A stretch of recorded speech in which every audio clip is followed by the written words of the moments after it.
봄이 오는 소리, 책 읽는 소리로 마중 나가 봅니다. 안녕하세요. 아름다운 소리책방입니다. 오늘은 문학나무 출판 2009년 젊은 소설에 수록된 김정남 작가의 야생도시를 읽어보겠습니다. 함께 감상해 보시죠.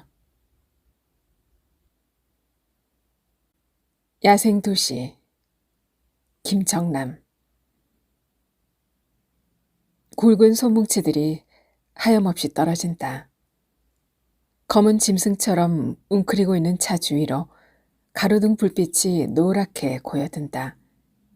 나는 차 안에서 담요를 턱 밑까지 들쓴 채 옹성거리고 앉아있다. 이제 조금만 기다리면 무전기에선 사고를 알리는 다급한 목소리가 들려올 것이다. 갑작스러운 폭설에 사람들은 즐거운 비명을 지르며 걸어간다. 그것도 성탄 전야다. 교통방송에 고정된 라디오에선 극심한 차량 정체와 사방에서 터지는 사고 소식을 전하는 리포터의 목소리가 쉴 새 없이 쏟아지고 있다. 눈은 이미 예고되었지만 이렇게 많이 퍼부을 거라고는 기상청의 슈퍼컴퓨터도 예측하지 못했다. 나 같은 사람만 빼고. 택시 기사나 버스 기사와 같이 도로에서 먹고 사는 사람들에겐 10년 만에 화이트 크리스마스도 달가올 리가 없다. 히터를 켜고 온몸을 녹이고 싶지만 연료 게이지의 바늘이 이 부근에 가 있는 것을 확인하고 포기하고 만다. 푸지게 내리는 눈을 보고 있으니 마음이 한결 포근하다. 집에는 어린 창욱이가 먼지 낀 창틀에 매달려 점점이 떨어지는 눈송이들을 바라보고 있을 거다. 아버지는 이런 손자를 무심하게 바라보다가 까무룩 잠이 들었는지도 모른다. 아이를 생각하니 가슴이 울렁거린다. 요즘 들어 작은 일에도 울컥울컥하는 내가 싫어진다. 이 도로에서 야생의 본능을 잃어버리면 모든 것이 끝장이기 때문이다. 처참하게 찌그러진 차 안에서 형체를 알아볼 수 없이 피범벅이 된 시체를 끌어낼 때도 인상을 찌푸려서는 안 된다. 사고차를 선점하고 가장 가까운 정비소나 폐차장으로 옮기는 것보다 중요한 것은 없다. 서로 먼저 왔다고 우겨야 하는 상황이 발생해도 날카로운 이빨을 드러내며 기선을 제압해야 한다. 내가 먼저 왔잖아, 새끼야. 그래도 통하지 않을 경우에는 말보다 빠른 주먹을 옆구리에 한 방 묵직하게 먹이면 된다. 고차. 왕십역 오거리에서 전풍호텔 방면 3중 추돌사고, 긴급 출동, 왕십역 오거리. 드디어 명령이 떨어졌다. 응봉길 중간 지점에 대기하고 있는 나는 사고 시점까지 가장 빨리 다다를 거다. 시동을 걸자 차갑게 굳어있던 기어 틈에서 날카로운 비명이 새어나온다. 이놈도 먹잇감이 눈앞에 있다는 것을 아는 게지. 기계도 점점 사람을 닮아간다. 어지럽게 쏟아지는 눈발들이 번쩍이는 경광등 불빛에 물들어 차창에 부딪힌다. 체인을 감은 앞바퀴가 덜컥덜컥 돌아가며 요란한 진동을 만들어낸다. 날카로운 사이렌을 울리며 차량들 사이를 비집고 들어서지만 정체된 차들은 움직일 줄 모른다. 중앙선 쪽에 공간이 있다. 비상등을 켜고 그쪽으로 끼어든다. 차선을 침범했지만 역주행도 불사해야 한다. 차량들은 조금씩 움직여 틈을 내준다. 조급증과 흥분감이 정신없이 돌아가는 경광등 불빛처럼 온몸을 휘감는다. 내가 도착하자 뒤이어 몇 대의 레커차가 설레발을 치며 다가온다.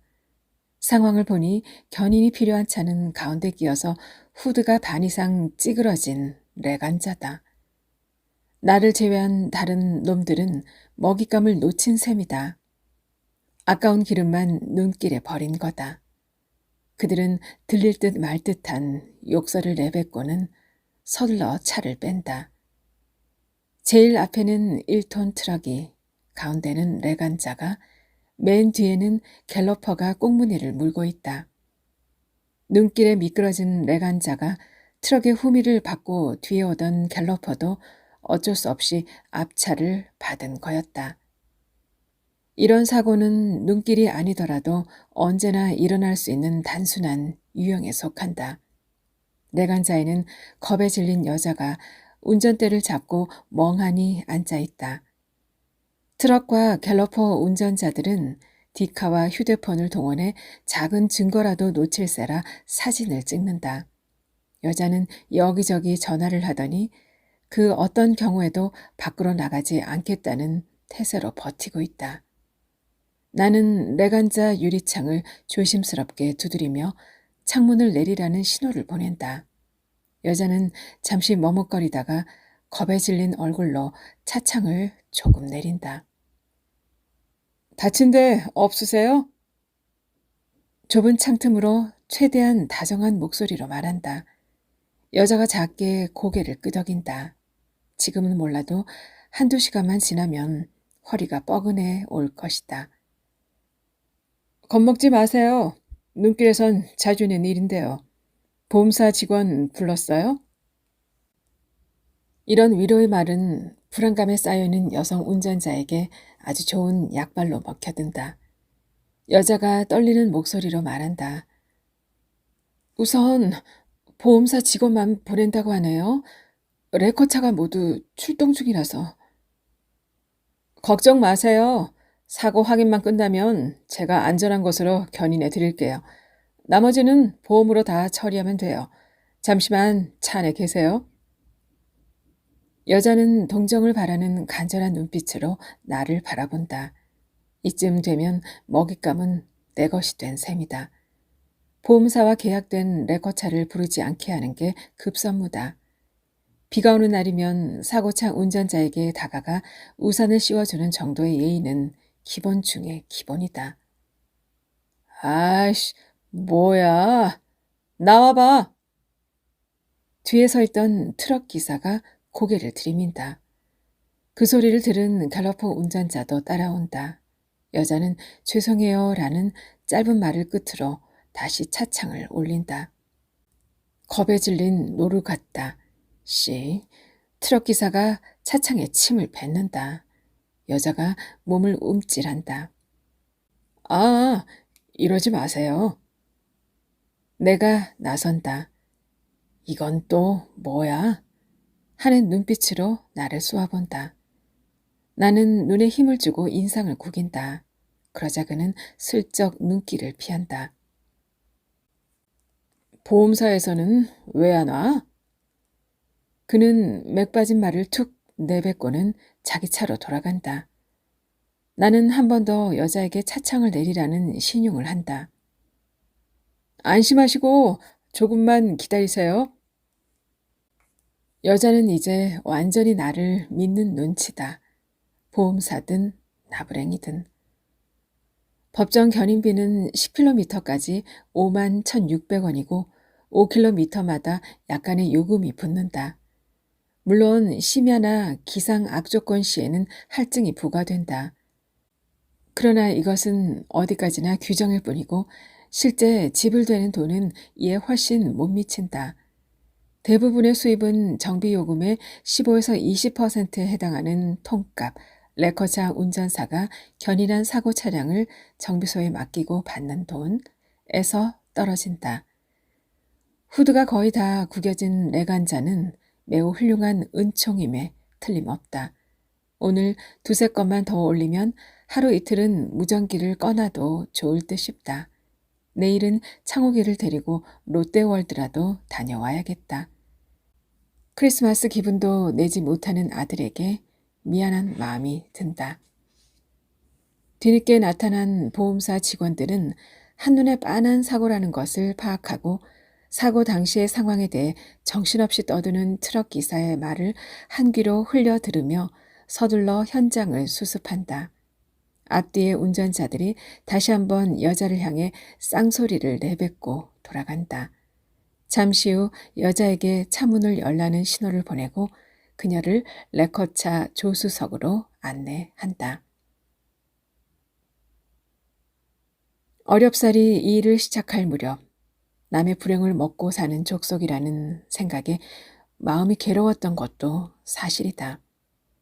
작게는 팔을 삐거나 허리를 다친 사람에서부터 심하게는 목뼈가 부러지거나 두개골이 함몰된 사람, 최악의 경우 형체를 알아볼 수 없을 만큼 피투성이가 된 주검에 이르기까지 갖가지 불행들을 목격하는 것은 쉬운 일이 아니었다.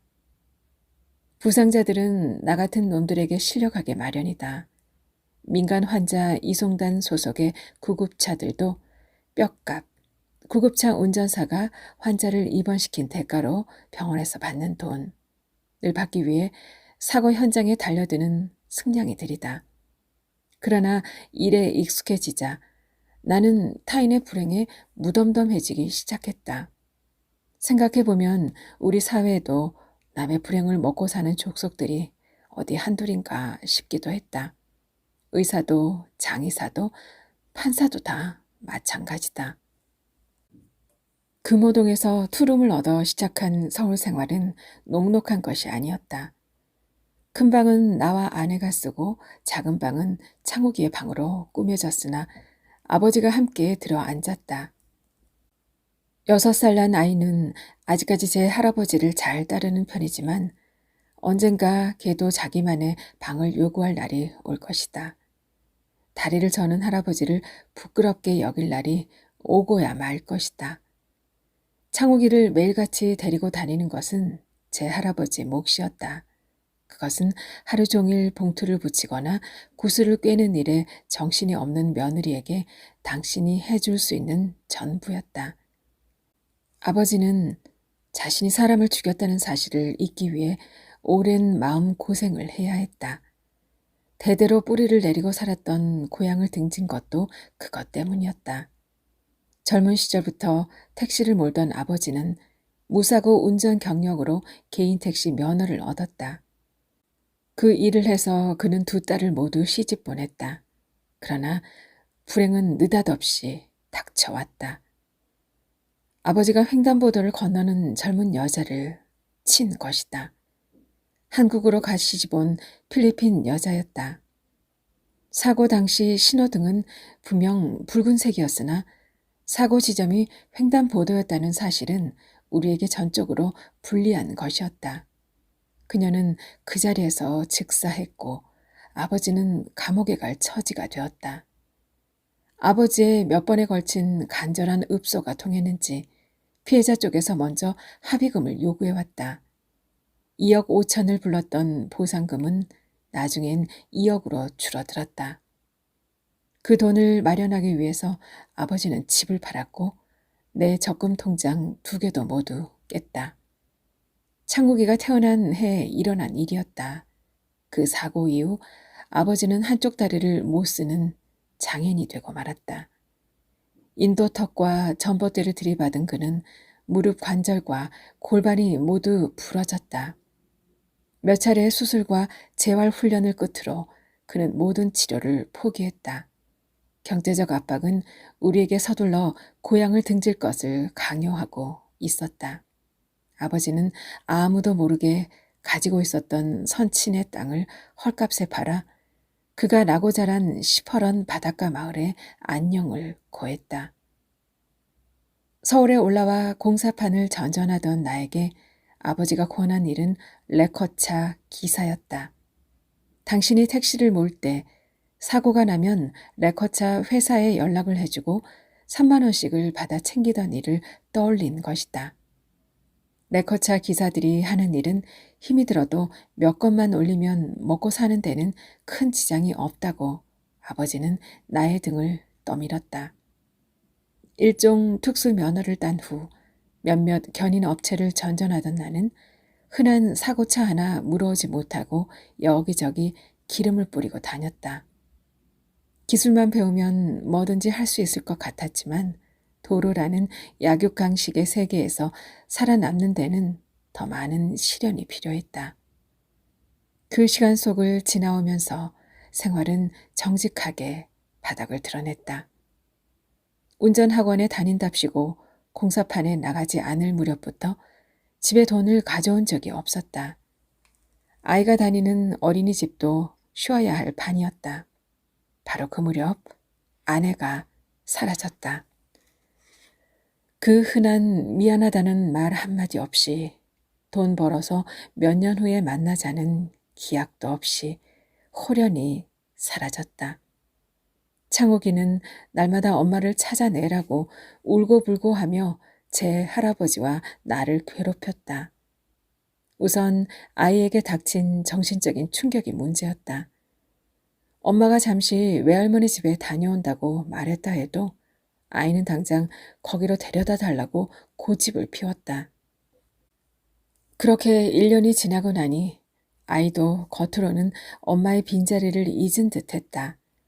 그러나 잠이 들 무렵 잠꼬대처럼 옹알거리는 엄마라는 말은 가슴을 긁어내렸다.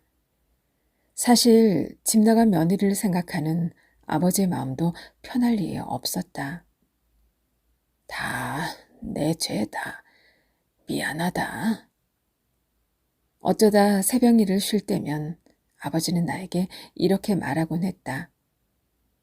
아버지 잘못한 거 없어요. 아니다. 다. 아, 그럼 그렇게 생각하세요. 내가 말을 자르고 냅다 소리를 질렀다. 그 바람에 창욱이가 몸을 뒤척이며 이불을 차냈다. 왜 만날 같은 소리만 하고 그래요? 그런다고 돈이 나와요. 집 나간 며느리가 돌아와요. 아버지는 아무 말 없이 방으로 들어가 문을 닫았다. 아무리 어렵더라도 아버지에게 이렇게 말할 수는 없는 거다. 어린 창욱이를 제 엄마 대신 보살펴 주는 게 누구냔 말이다. 누군가 내 어깨에 손을 올리고 내 마음 다 알아 라고 말해준다면 그대로 주저앉아 버릴 것만 같은 기분이 들었다. 아버지, 죄송해요.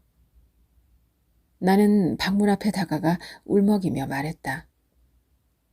사내 자식이 그만한 일 가지고 울어. 내 맘 다 안다. 아버지의 우렁우렁한 목소리가 문틈으로 새어나왔다. 아버지, 이젠 우리 어떻게 해요? 내 울음소리가 흑흑해서 꺽꺽으로 넘어갈 찰나 아버지가 방문을 열고 나왔다. 아버지는 나를 끌어안고 말없이 등을 두드렸다. 여자에게 병원에 가보라는 말을 남기고 나는 원래 대기 장소인 응봉길을 향해 차를 움직인다. 사고 처리가 완료되었다는 사실을 무전으로 상황실에 알린다. 자, 오늘 2탕만 더 뛰고 들어간다. 시간은 벌써 자정에 가까워지고 있다. 눈은 그칠 줄 모르고 계속 퍼붓는다. 이제 몇 분만 지나면 성탄절이다. 새벽송을 부르며 친구들과 몰려다니던 어린 시절의 기억이 떠오른다.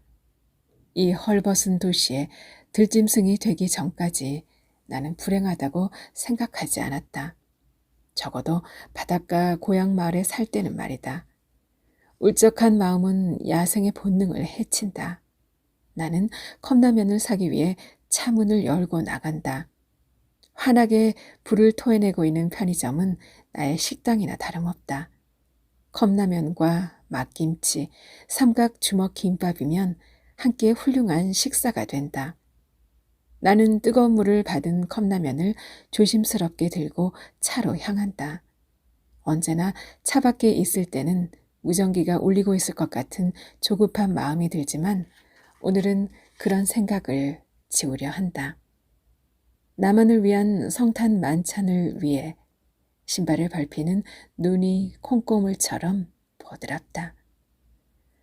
컵라면 뚜껑을 열자 몽글몽글 피어오르는 김이 부옇게 유리창에 달라붙는다.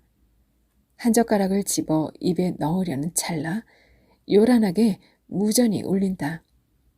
구호차 구호차 한양대 앞 삼거리에서 왕십리 방향, 접촉사고, 긴급 출동, 한양대 앞 삼거리. 받을까 말까. 잠시 갈등한다. 내가 받지 않는다면 이 지역을 관할하는 7호차나 8호차가 받을 거다. 그러나 무전은 계속 울린다. 다른 기사들도 늦은 식사를 하는지 아니면 무전기를 꺼놨는지 모를 일이다.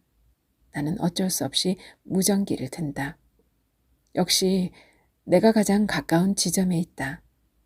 나는 곧 출동하겠다라고 말하고 서둘러 무전기를 내려놓는다. 컵라면은 포기할 수밖에 없다. 무전기를 받을 수 없는 화장실에 앉아 있다가도 휴대폰이 울리면 그만 똥을 끊고 나갈 수밖에 없다. 어느 견인업체를 불문하고 소방서나 경찰서에 무전을 도청하는 것은 공공연한 비밀이다. 그러니 사고 시점에 누구보다도 신속하게 출동하는 건 당연한 일이다. 이번에도 내가 제일 먼저 현장에 도착할 거다. 경광등이 힘차게 불빛을 내쏜다. 바퀴에 감은 시끄러운 체인 소리도 거친 들짐승의 포효다. 사고 다발 지역인 그곳은 언제나 내 차지였다. 현장에 도착해 보니 먼저 한 대의 견인차가 도착해 있다. 알고 보니 7호차 기사다. 나는 눈짓으로 인사를 나누고 차의 상태를 살핀다. 학교 정문에서 나오는 차를 옆으로 들이받은 사고다. 운전석 쪽이 심하게 찌그러진 것으로 봐서 직진하던 차도 과속을 했음에 틀림없다. 눈길을 파헤친 진하고 긴 스키드 마크가 그것을 증명하고 있다. 사실 접촉사고라기에는 피해 규모가 너무 크다. 측면이 찌그러진 그랜저는 에어백이 터졌고 다행히 운전자는 겉으로 볼 때 큰 부상을 입은 것 같지는 않다. 측면 에어백이 운전자를 보호한 것 같다. 문제는 이 차를 들이받은 연두색 마티즈다. 차량 앞부분은 완전히 구겨졌고 운전자는 핸들에 머리를 부딪히고 이마에 피를 흘리고 있다. 형님이 큰 거 가져가시죠. 내가 그랜저를 가리키며 살갑게 말한다. 뭐든 견적은 많이 나올 거야. 마티즈도 완전히 나가는데 뭐. 그가 심드렁하게 말한다. 그는 나에게 이 일의 여러 가지 비법을 전수해 준 사람이다. 보험사는 불렀습니까? 그랜저는 내가 미리 찍어놨고 마티즈 운전사는 정신이 없어서 내가 앞 유리에 붙어있는 보험사 스티커 보고 연락했어. 견인차는 이미 도착했다고 말해놨고 이제 보험사 사람들만 기다리면 되겠군요. 그래, 근데 오늘 많이 달렸냐? 좀 일 없이 실실거리니 마음이 푹 놓인다. 몇 대의 레커차가 뒷북을 치는 사이 구급차는 마티즈 운전자를 싣고 병원으로 사라진다. 뼈값이 제법 나올 거다. 이런 날 우리 같은 사람도 먹고 살아야 하는 법이다. 이렇게 눈이 푸지게 내리는 축복이 가득한 성탄절에는 말이다. 차를 들어 올리는 일은 언제나 조심스럽다. 회사의 모든 견인차는 일면 코골이식 군한 레커차가 아니라 앞바퀴 전체를 들어서 견인하는 언더리프트 차량이다. 군한 레커차로 견인했다가는 미션이나 등속 조인트 부분에 중대한 결함이 발생하거나 차체 변형이 일어날 수도 있다. 차를 리프팅한 후에는 각자 길을 가게 된다. 같은 회사에 소속되어 있어도 기사마다 주거래 정비 업체가 다르기 때문이다. 언제 소주 한잔 하시죠? 내가 창문을 내리고 말을 건넨다. 그래, 수고해라. 형님, 메리 크리스마스입니다요.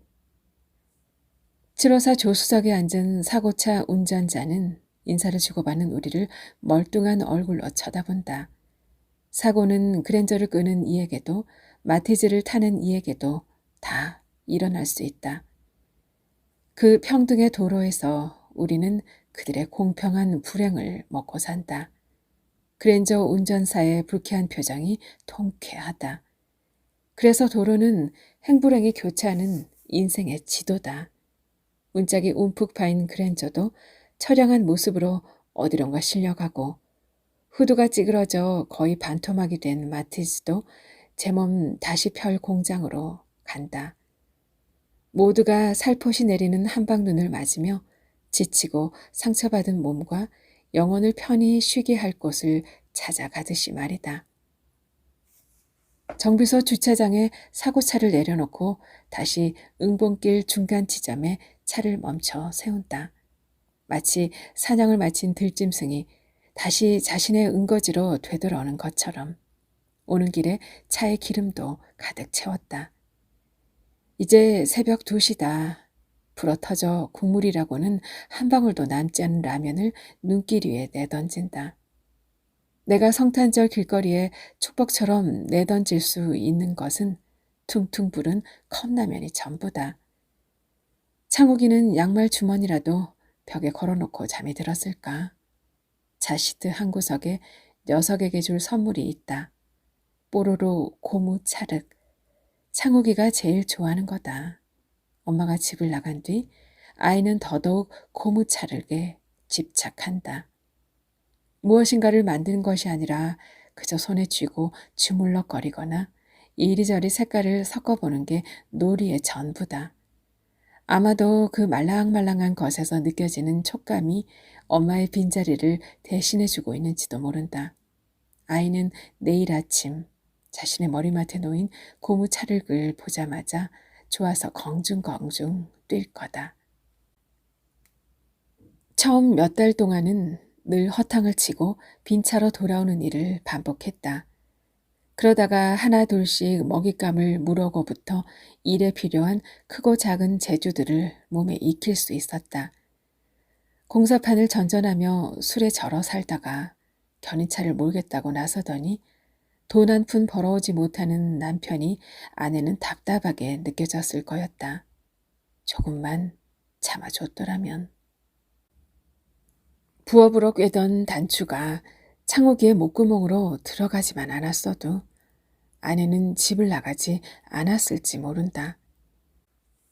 119 구급차를 타고 병원에 가서 아이의 목구멍에서 비둘기에 알만한 단추를 꺼내고 간신히 숨을 되돌려 놓았을 때 아내는 더 이상 이대로 살 수는 없다고 이를 악물었을 거였다.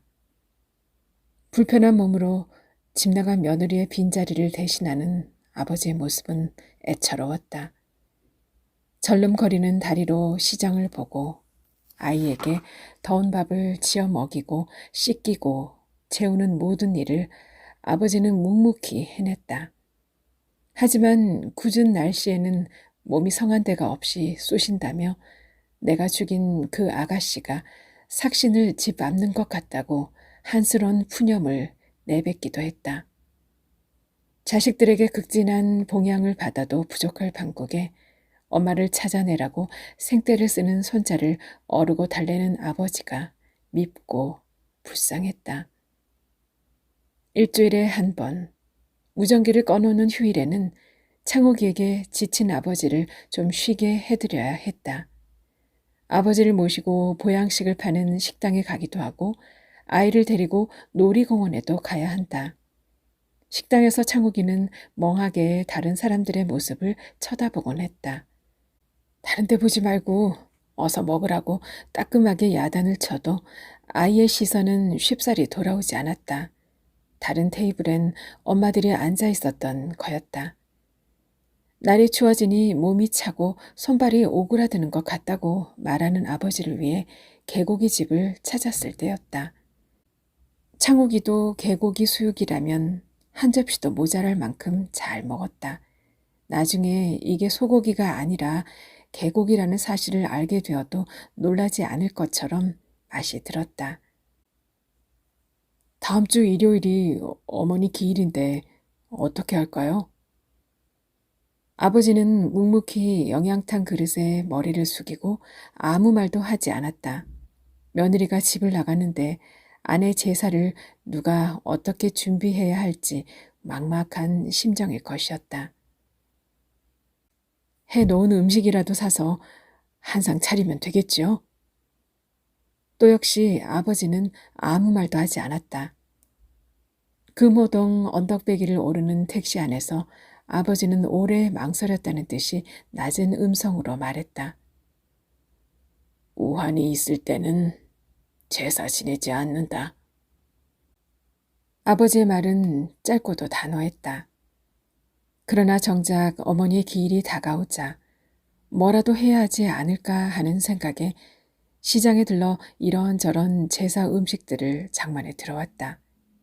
창욱이는 자주 맡아보지 못하던 음식 냄새가 솔솔 풍기자 완자 하나를 쥐고는 냅다 달아났다.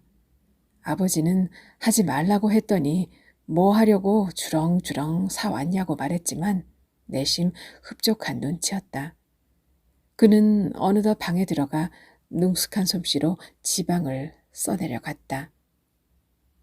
우리 가족은 모두 교통사고로 불행의 불씨를 얻은 사람들이었다. 반평생을 시장에서 건어물 가게를 했던 어머니는 쏜살같이 달려드는 오토바이에 치여 그대로 죽고 말았다. 가게 문을 닫고 길을 건너던 중이었다. 아버지는 다리를 절고 어머니는 즉사했고 아들은 그런 사고가 있는 곳을 찾아다니는 들짐승이 되었고 우리 가족이야말로 도로에서 생사를 함께 나눈 교통가족이다. 그것도 당신의 생일날 늦은 시간까지 억척스럽게 가게를 지키고 난 후 그런 변고를 당한 것이었다. 시장 사람들은 어머니를 친 오토바이가 그대로 달아났다고 했다. 그 후로도 아버지는 계속 택시를 몰았고 어머니의 억울한 죽음을 또 다른 이에게 안겨주었다. 이런 기구한 운명은 우리를 영원히 고향에서 내몰았다. 그것을 다시는 발딛고 싶지 않은 저주의 땅으로 만들었다. 아버지는 성하지 않은 몸으로 술을 올리고 절을 했다. 당신의 아내에게 나도 이제 이런 몸이니 그만 한을 풀라는 듯이 아버지는 더욱 과장된 몸짓으로 다리를 절며 재상 앞을 오갔다. 창욱이는 저녁밥을 먹지도 못하고 이미 잠이 들었다. 늙은 아비와 함께 드리는 어머니의 제사는 조촐하고 쓸쓸했다. 제상을 물리고 아버지와 밤늦은 식사를 했다. 퇴주를 한 잔씩 주고받다가 아버지가 말문을 열었다. 고맙다. 아버지가 나에게 할 수 있는 말이란 게 미안하다와 고맙다가 전부일 줄은 몰랐다.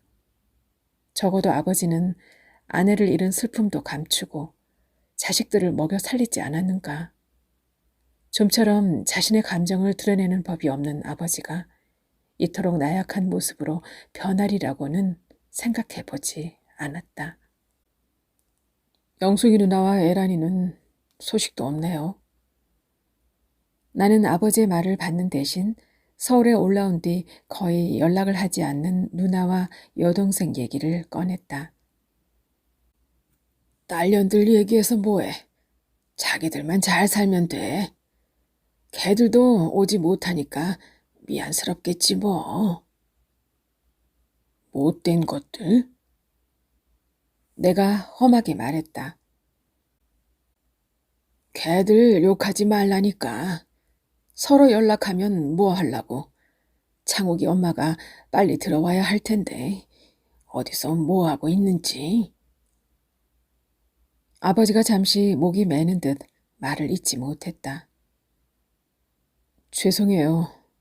제가 변변치 못해서. 아버지의 미안하다는 나의 죄송해요 였다. 아버지, 우리는 왜 이렇게 불행할까요? 나는 끝내 울음을 터뜨렸다. 아버지, 힘들어요. 이렇게 사는 거.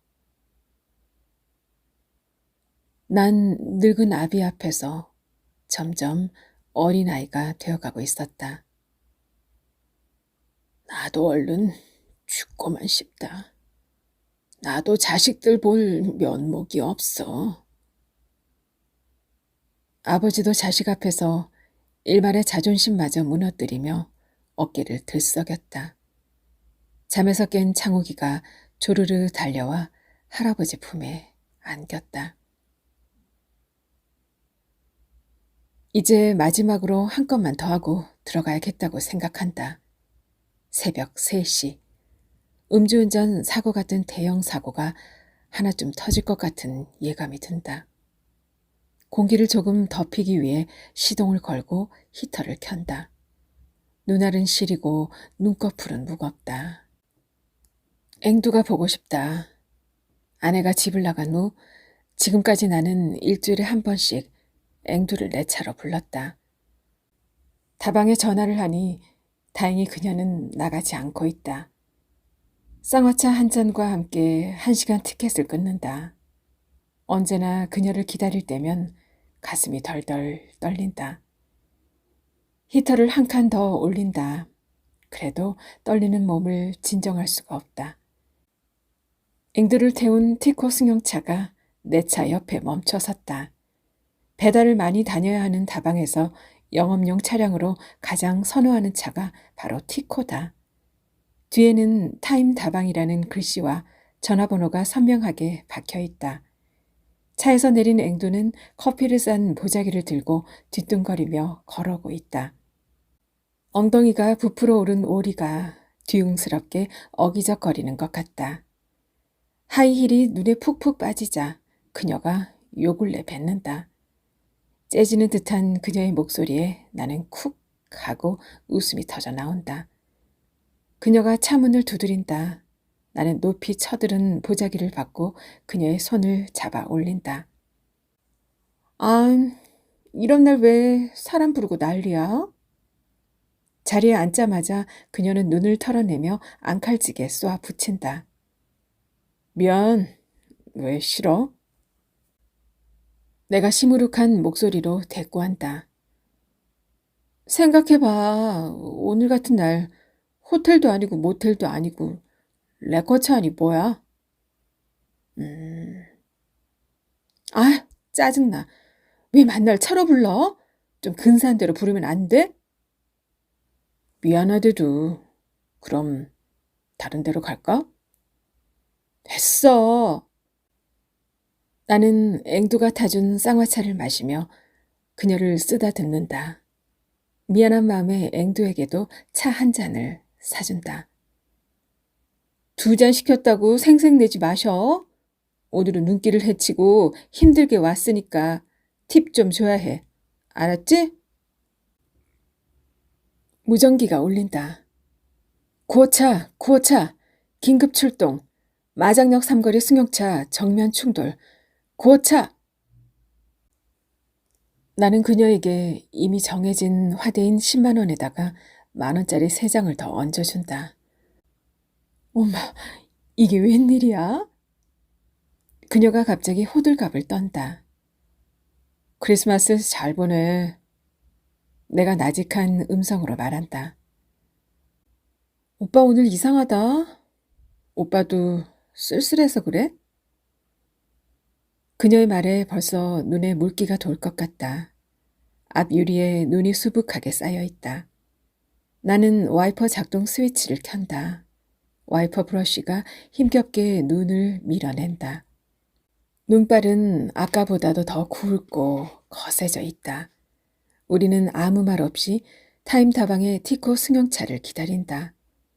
앵두의 눈매도 어쩐지 서글퍼 보인다. 이럴 때 침묵해야 한다는 것은 배워서 아는 게 아니다. 앵두가 바라보는 저 희디 흰 세상의 끝이나 내 눈의 소실점이나 모두 한 가지니까. 티코가 경적을 울리며 다가선다. 그 차의 바퀴에도 굵은 쇠사슬이 친친 감겨 있다. 오늘 같은 날 전국의 커피 배달차는 수많은 앵두들을 태우고 나 같은 한심한 영혼에게 위로를 나눠주었을 것이다. 앵두에게도 메리 크리스마스라고 말해준다. 그녀도 빙긋이 웃으며 또 보자는 말을 남기고 힘차게 차문을 닫는다. 휴대폰이 울린다. 7호차 형님이다. 야, 너 벌써 들어갔냐? 아니요. 그런데 왜 무전은 안 받아? 빨리 와. 어딘지 알지? 사고는 한눈에 봐도 심상치 않다. 사거리에서 중앙선을 침범한 1톤 트럭이 앞에서 오던 승용차와 정면으로 충돌한 거였다. 거리에는 폭설 때문인지 가로등이 모두 꺼져 있다. 7호차 형님이 레커차 위에 달린 랜턴을 밝힌다. 새벽 4시 무렵이라 거리는 한산하다. 119 구급 대원들이 트럭에서 피범벅이 된 남자를 끌어낸다. 남자는 정신을 잃은 듯하다. 문제는 다 찌그러진 엑센트 승용차에서 사람을 끌어내는 일이다. 차가 심하게 구겨져서 차체를 뜯어내지 않고서는 사람을 꺼낼 수가 없다. 구급 대원들이 전기톱으로 문짝 이음새를 절단한다. 불꽃이 사방으로 튀어나가 눈길 위에 수많은 검은 점들을 만든다. 5분여의 시간이 지나자 남자의 상반신이 빠져나온다. 이것을 유식한 말로 DOA, Dead on Arrival, 도착 시 이미 사망라고 하는 거다. 그는 병원 영안실로 직행할 것이다. 민간 환자 이송단 소속의 구급차들은 구경만 하다가 돌아간다. 모든 것을 119에서 처리했으니 남는 것이 없다. 트럭은 7호차 형님이, 엑센트는 내가 견인하기로 한다. 7호차가 더 크기 때문에 당연한 일이다. 사고차를 들어 올리고 나자 내가 먼저 말을 건넨다. 형님, 오늘 여러 가지로 고맙습니다. 크리스마스 선물치고는 너무 크고요. 얼른 주차시키고 들어가. 오늘은 이만하면 됐다. 7호차 형님이 싱긋 웃는다. 네, 내일은 쉬시죠? 그래, 우리도 빨간 날 좀 쉬어보자. 7호차가 떠나자 나도 정비소를 향해 출발한다. 오늘은 무려 3대나 낚았다. 다행히 내가 먹잇감을 물어다주는 정비소는 공휴일에도 사무실을 열기 때문에 내일 바로 가서 수금을 하면 된다. 돈이 없어 다 주지 못한다 해도 일부라도 받아야 한다. 그래야 내일 창욱이와 롯데월드에 가서 다른 집 아이들처럼 이것저것 사 먹이며 놀이기구도 신나게 태워줄 수 있다. 정비소 주차장에는 내가 물어다 놓은 전리품들이 나란히 세워져 있다. 하이에나에게 허벅지를 물어뜯긴 얼룩말과 내장이 터진 톰슨 가젤과 심장이 파헤쳐진 작은 누처럼 내 사냥 도구인 견인차도 그들 옆에 편히 쉬게 한다. 시간은 아침 6시를 가리키고 있다. 이제 이 평원의 아침이 오기 전에 집으로 돌아가야 한다. 집에 돌아가 창욱이 곁에서 1~2시간이라도 눈을 붙이고 싶다. 집에 택시를 타고 가기로 한다. 금호동 꼭대기까지 걸어 올라갈 힘이 조금 더 남아있지 않기 때문이다. 집에 도착해 문을 열자 익숙한 들큼한 냄새가 훅 끼쳐온다. 아이들이 있는 집에서만 나는 독특한 냄새다. 자라나는 창호기에 달콤한 채취는 말린 홍어 껍질 같은 아버지의 쉰내를 모두 중화시킬 만큼 강렬하다.